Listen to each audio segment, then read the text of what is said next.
প্রথমেই একটা রান্নার প্যানে সয়াবিন তেল দিয়ে দিয়েছি। আগে থেকে লবণ হলুদ মাখানো চাকা চিংড়ি মাছ দিয়ে দিয়েছি। উল্টে পাল্টে কিছুক্ষণ ধরে ভেজে নিয়েছি।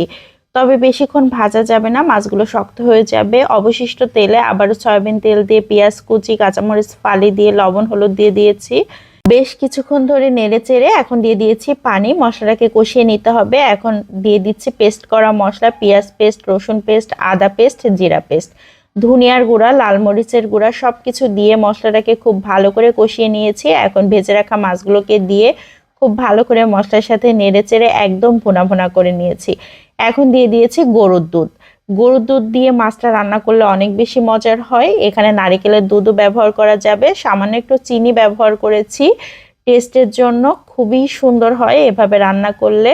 মাছ রান্না একদম কমপ্লিট হয়ে গিয়েছে। চাকা চিংড়ি মাছটা খেতে এমনিতেই মিষ্টি হয়, আর এভাবে রান্না করলে অনেক বেশি মজার হয়।